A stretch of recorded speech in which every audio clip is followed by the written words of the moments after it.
నమస్తే, క్యూటీవీ మీడియాకి స్వాగతం.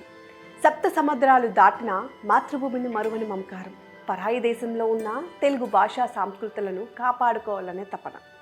ఇదే అమర్నాథ్ పొట్లూరు ప్రస్థానానికి పునాది.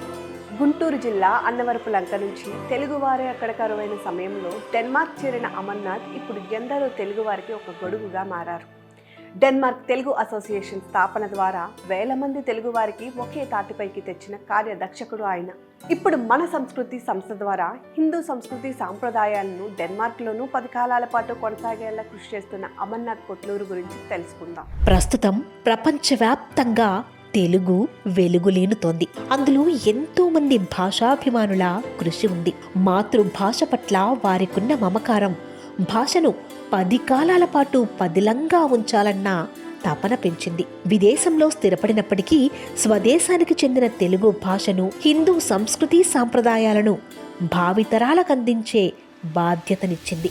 కనీసం విద్యుత్ సౌకర్యం కూడా లేని లంక గ్రామంలో పుట్టి డెన్మార్క్లో స్థిరపడిన అమర్నాథ్ పొట్లూరి కూడా అందులో ఒకరు. పట్టుమని 25 మంది తెలుగువారు కూడా అక్కడ లేని కాలంలో 22 ఏళ్ల క్రితం మాస్టర్స్ డిగ్రీ కోసం డెన్మార్క్లో అడుగుపెట్టిన తెలుగు తేజం అమర్నాథ్ పొట్లూరి.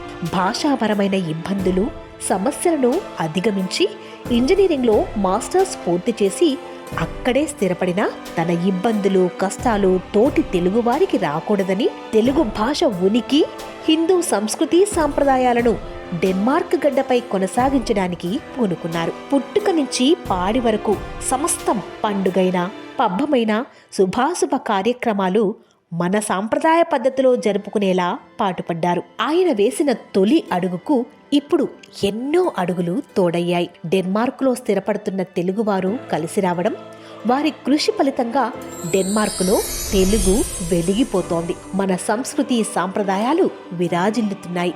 ఇప్పుడు విద్య, ఉపాధి కోసం కొత్తగా అక్కడికొచ్చిన వారి అభివృద్ధికి బాటలు పడ్డాయి. ఏ ఒక్కరూ భాషాపరమైన ఇబ్బందులు లేకుండా, వసతి కోసం వెతుక్కునే అవసరం కూడా లేకుండా తెలుగు వారి గొడుగులా మారింది అమర్నాథ్ ఆవిష్కరించిన DTA, Denmark Telugu association. Guntur జిల్లాలోని అన్నవరపు లంక గ్రామంలో పొట్లూరి బోస్, కాత్యాయని దంపతుల 2 సంతానంలో మొదటివారు అమర్నాథ్. తాము చదువుకోకపోవడంతో పిల్లలనైనా చదివించాలన్న తపనతో లంక గ్రామం కావడంతో కనీసం విద్యుత్ సదుపాయం లేని ప్రాథమిక విద్యకే పరిమితమైన అన్నవరపు లంకను వీడి తెనాలికి చేరుకుంది వారి కుటుంబం. అక్కడ ఉన్నత విద్యను పూర్తి చేసిన అమర్నాథ్ 2004లో కెమికల్ ఇంజనీరింగ్లో మాస్టర్స్ డిగ్రీ కోసం డెన్మార్క్లో చేరారు. అదే ఆయన జీవితంతో పాటు మరెందరో జీవితాలకు, డెన్మార్క్లో తెలుగు భాషకు, మన సంస్కృతి సాంప్రదాయాలకు వెలుగును తెచ్చింది. ఇక అమర్నాథ్ భార్య శిరీష, ఆమె కూడా భర్త అడుగుజాడల్లో నడుస్తూ తెలుగు వెలుగుకు కృషి చేస్తున్నారు. వారికి 2 కుమార్తెలు, 1 కుమారుడు.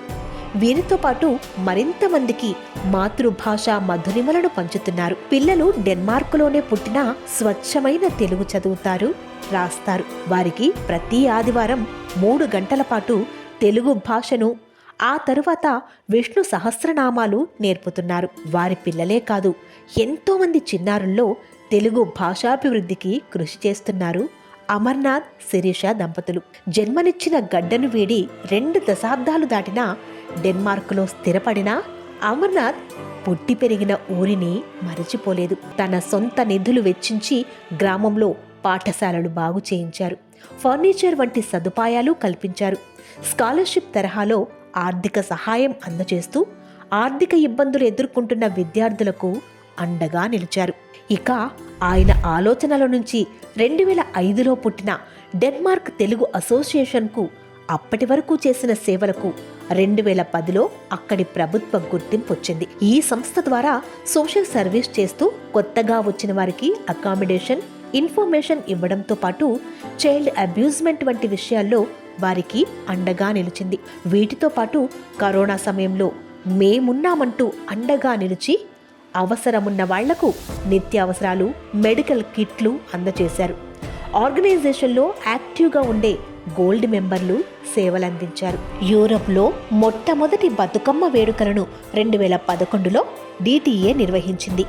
అదేవిధంగా హిందూ సంస్కృతిని భావితరాలకు అందించాలన్న ఉద్దేశంతో మన సంస్కృతి అనే సంస్థను స్థాపించారు. దీని ద్వారా 2019లో తొలిసారిగా డెన్మార్క్లో భద్రాద్రి రాముని కళ్యాణం తరహాలోనే రాములవారి కళ్యాణాన్ని అంగరంగ వైభవంగా నిర్వహించారు. దీంతో పాటు సంక్రాంతి, దసరా, బతుకమ్మ వంటి పండుగలు వాటి విశిష్టతను వివరించేలా తెలియజేస్తూ ఏటా క్రమం తప్పకుండా నిర్వహిస్తున్నారు. యూకే మినహా యూరప్లోని పురాతన సంస్థ డెన్మార్క్ తెలుగు అసోసియేషన్, అలాగే 6 పొరుగు దేశాలలో తెలుగు సంస్థలను స్థాపించడానికి మద్దతు ఇవ్వడంతో పాటు డెన్మార్కులో ఇతర రాష్ట్ర సంస్థలను స్థాపించడంలోనూ సహాయపడింది. డెన్మార్కులో తెలుగువారంతా హిందువుగా పుట్టి హిందువుగా చనిపోవాలన్నదే ఆయన లక్ష్యం, ఆశయం. అందుకే మన సంస్కృతి సంస్థ ద్వారా హిందువులకు అవసరమయ్యే అన్నింటినీ ఒకే దగ్గర ఏర్పాటు చేయడం, ఆలయం, కళ్యాణ మండపం, సాంస్కృతిక వేదిక, వాటితో పాటు శ్మశాన వాటికతో సహా అన్నింటి నిర్మాణానికి అలుపెరగని కృషి చేస్తున్నారు అమర్నాథ్ పొట్లూరి. మాతృభాషకు, హిందూ సంస్కృతి సాంప్రదాయాలకు డెన్మార్కులో పెద్దపీట వేస్తూ భావితరాలకు అందించేందుకు ఆయన చేస్తున్న సేవలకు గుర్తింపుగాను ఆంధ్ర సారస్వత పరిషత్ 3వ ప్రపంచ తెలుగు మహాసభల వేదికగా పూర్ణకుంభ పురస్కారాన్ని అందజేస్తోంది. అమర్నాథ్, శిరీష పొట్లూరి దంపతులకు అభినందనలు. చూసారుగా, తెలుగు బతికితేనే మన గుర్తింపు బతుకుతుంది.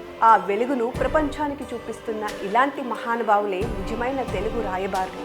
అందుకే ఆంధ్ర సారస్వత పరిషత్ నిర్వహిస్తున్న 3వ ప్రపంచ తెలుగు మహాసభల్లో పూర్ణకుంభ పురస్కారం మాతృభాషకు మనసిచ్చిన అమర్నాథ్ పొట్లూరు గారికి, ఆయన అడుగుజాడల్లో నడుస్తున్న తెలుగు వెలుగును పంచుతున్న శిరీష పొట్లూరు గారికి మనస్ఫూర్తిగా అభినందనలు చెప్పేద్దాం.